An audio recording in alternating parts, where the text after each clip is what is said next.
Quelle est cette unique vérité sur les évitants qui brise complètement leur armure émotionnelle quand tu la découvres enfin? Il y a quelque chose que les évitants espèrent désespérément que tu ne découvriras jamais. Ce n'est pas leur style de communication, ce n'est pas leur besoin d'espace, ce n'est même pas leur peur de l'engagement.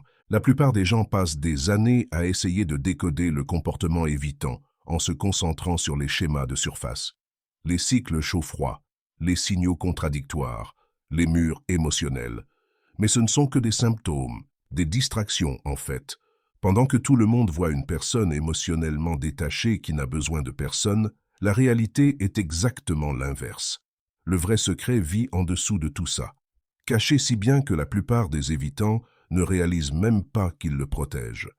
Mais quand tu le vois enfin, vraiment le voir, tout leur système de défense émotionnelle commence à s'effondrer. Parce que la vérité, ce n'est pas qu'ils ne ressentent rien. La vérité, ce n'est pas qu'ils s'en foutent. La vérité, ce n'est même pas qu'ils ne veulent pas d'amour. La vérité est bien plus vulnérable que tout ça.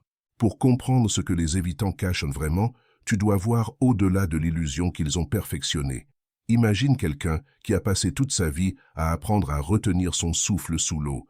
Il est devenu si doué que tout le monde, lui y compris, croit qu'il n'a pas vraiment besoin d'air. C'est ce que les évitants ont fait avec le besoin émotionnel. Ils ont maîtrisé l'art de paraître autosuffisants, pas juste indépendants, vraiment immunisés contre le monde compliqué et bordélique des besoins émotionnels humains. Ils se sont convaincus, eux et tous ceux qui les entourent, qu'ils fonctionnent sur un niveau complètement différent. Au premier coup d'œil, tu vois quelqu'un qui est simplement plus indépendant que la plupart. Regarde de plus près et tu remarques qu'il semble presque fier de ne pas avoir besoin de connexion émotionnelle. Mais creuse plus profond et tu commences à voir la vérité. Ce n'est pas de l'indépendance naturelle, c'est une forteresse soigneusement construite. Ce n'est pas accidentel. Dès le départ, quelque chose leur a appris qu'avoir besoin des gens était dangereux, peut-être des soins incohérents, peut-être un débordement émotionnel qu'ils ne pouvaient pas gérer enfant. Peut-être simplement le fait d'être né plus sensible dans un monde qui ne savait pas comment gérer la sensibilité. Alors ils se sont adaptés. Ils ont appris à survivre en créant un mythe interne, qu'ils étaient différents des autres, plus forts, plus évolués, moins dans le besoin.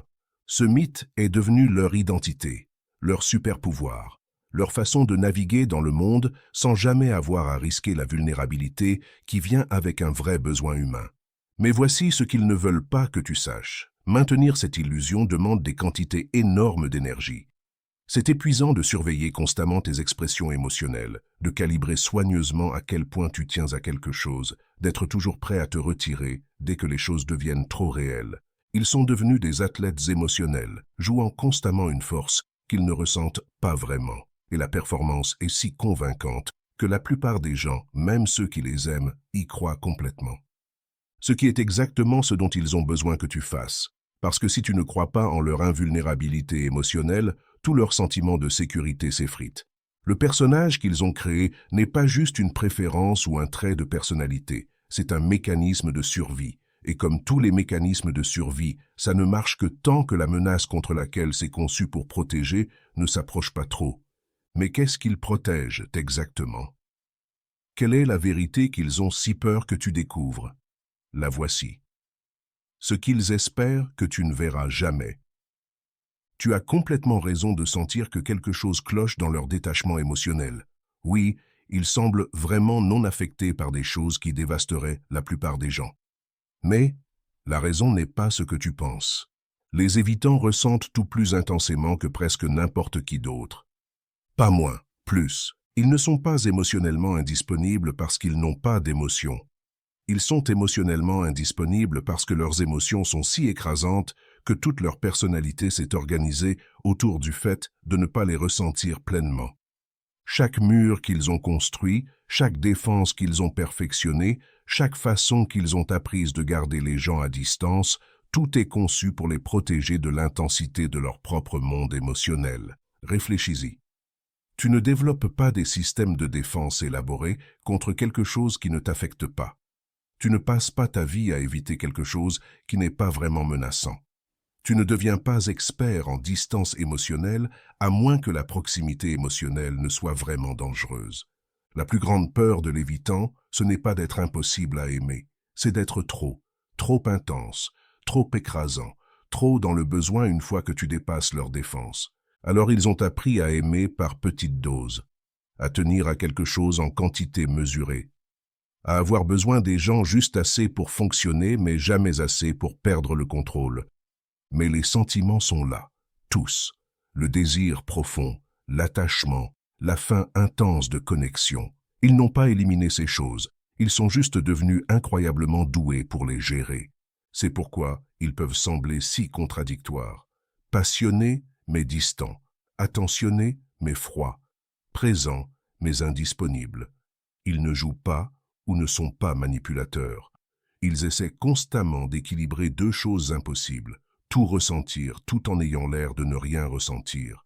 Quand tu comprends ça, vraiment comprendre, quelque chose change dans la façon dont tu vois leur comportement. Les murs ne sont pas là parce qu'ils s'en foutent. Les murs sont là parce qu'ils tiennent tellement que ça leur fait peur. Et c'est là que tout bascule.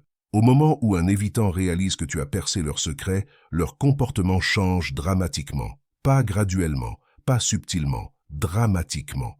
Tu peux littéralement sentir le changement dans l'air autour d'eux quand ça arrive. C'est comme regarder quelqu'un qui pensait être invisible, réaliser soudain que tout le monde peut le voir. La panique est immédiate et tu peux presque goûter leur désespoir. D'abord vient le déni.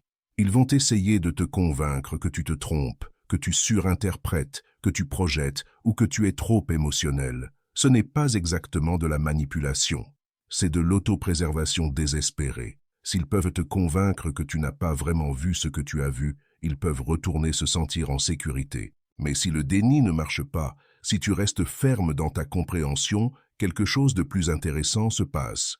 Ils commencent à surcompenser. Soudain, ils sont encore plus distants, encore plus indépendants, encore plus concentrés sur prouver que ton intuition était fausse.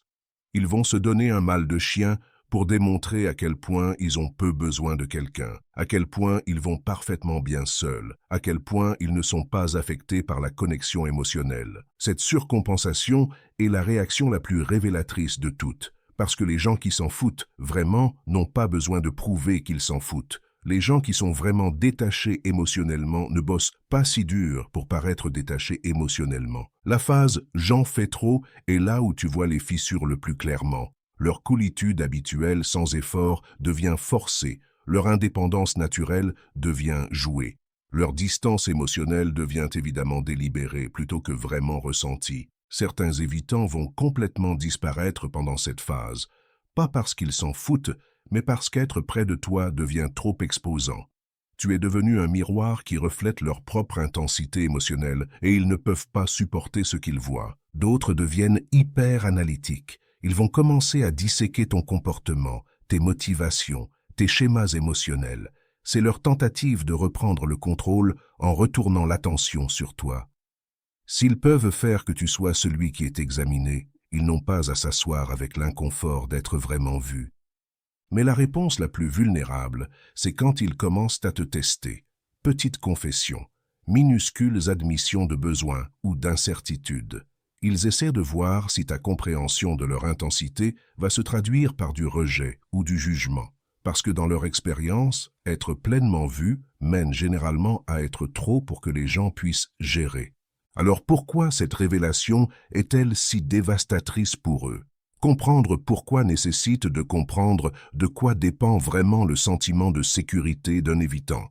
Alors que la plupart des gens trouvent la sécurité dans le fait d'être aimés malgré leurs défauts et besoins, les évitants ont construit tout leur monde sur la fondation opposée. La sécurité vient du fait de ne jamais révéler les défauts et besoins en premier lieu. Toute leur architecture émotionnelle est construite sur la prémisse qu'ils peuvent contrôler combien les gens voient de leur monde intérieur. Ils ont organisé toute leur vie autour d'être celui qui tient moins, qui a moins besoin, qui ressent moins. Quand tu vois à travers cette illusion soigneusement maintenue, tu ne défies pas juste leur comportement, tu défies tout leur sens de l'identité. C'est similaire à dire à quelqu'un qui a construit toute sa vie autour d'être l'intelligent que l'intelligence n'est pas vraiment son trait définissant, ou dire à quelqu'un qui a organisé son identité autour d'être fort que sa force est vraiment juste de la vulnérabilité bien gérée. La dissonance cognitive est écrasante parce que ça les force à confronter l'écart entre qui ils pensent être et qui ils sont vraiment. Pendant des années, ils se sont dit qu'ils étaient différents des autres, plus indépendants, moins dans le besoin, meilleurs pour gérer la vie sans le bordel émotionnel. Cette histoire leur a permis de se sentir spéciaux, supérieurs, en sécurité. Ta compréhension menace tout ça. Ça suggère qu'ils ne sont pas vraiment si différents de tout le monde, que leur indépendance pourrait être un mécanisme d'adaptation élaboré plutôt qu'un vrai trait de personnalité, que leur détachement émotionnel pourrait être de la peur plutôt que de la force. C'est pourquoi ils ne peuvent pas juste ignorer ton intuition ou la balayer. Ça touche trop près de quelque chose qu'ils se cachent à eux-mêmes depuis toute leur vie. La vérité sur leur intensité n'est pas juste embarrassante ou gênante, c'est existentiellement menaçant, parce que s'ils ne sont pas vraiment les êtres émotionnellement supérieurs qu'ils se sont convaincus d'être, alors qu'est-ce qu'ils sont? Juste des gens compliqués, dans le besoin, vulnérables qui sont devenus très doués pour faire semblant du contraire. Pour quelqu'un dont tout le sentiment de sécurité dépend d'être au-dessus du bordel émotionnel humain, cette réalisation fait l'effet d'un tremblement de terre. Mais comment peux-tu savoir quand tu as vraiment touché dans le mille?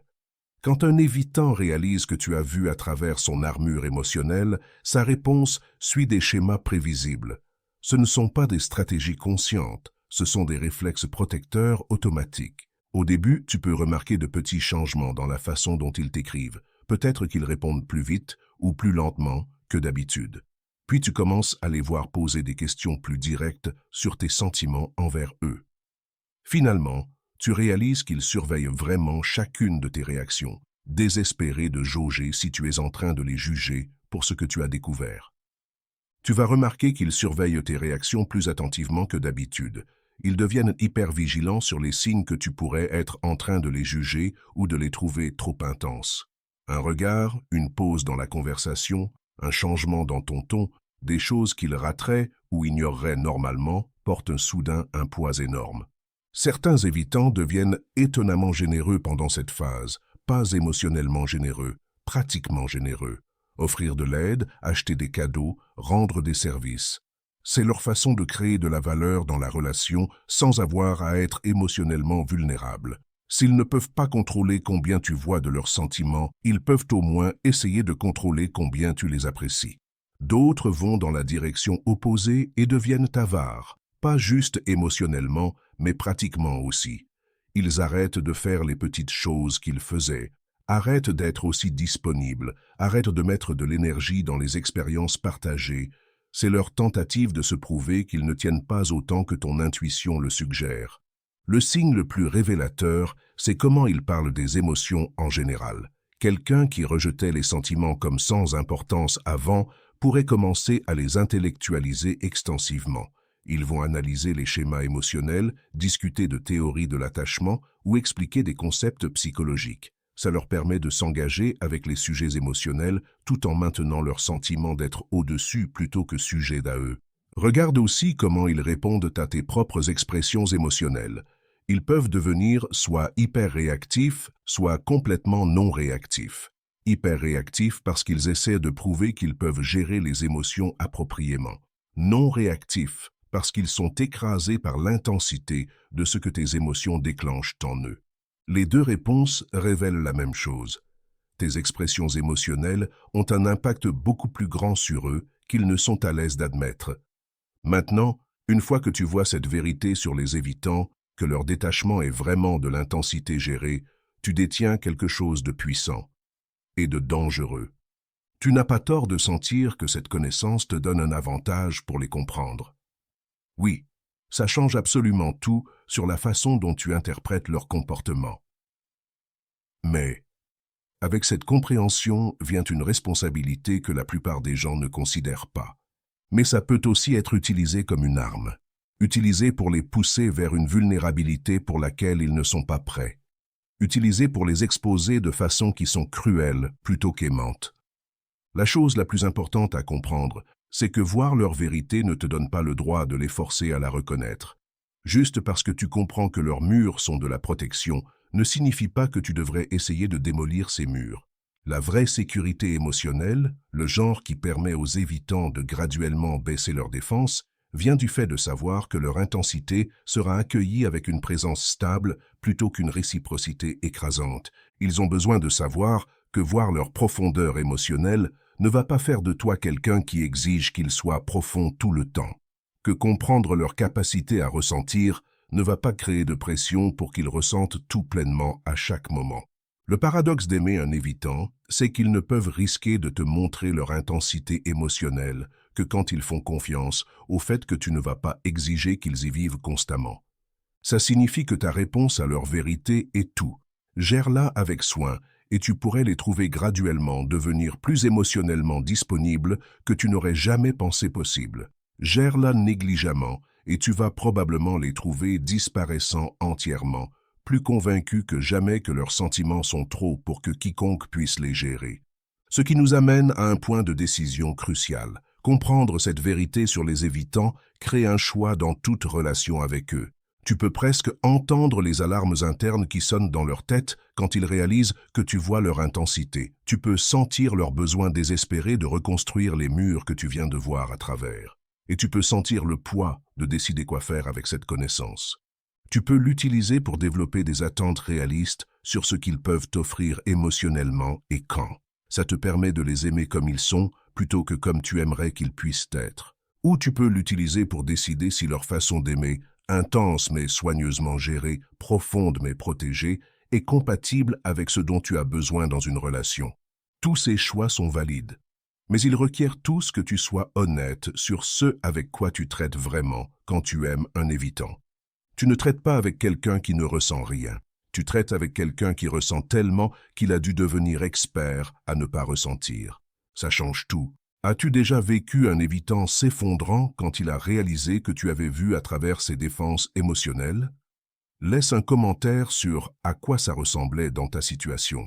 Si ça t'a aidé à comprendre l'intensité qui se cache derrière le comportement évitant, like cette vidéo et abonne-toi pour plus d'insights sur la psychologie des schémas d'attachement. Merci d'avoir regardé.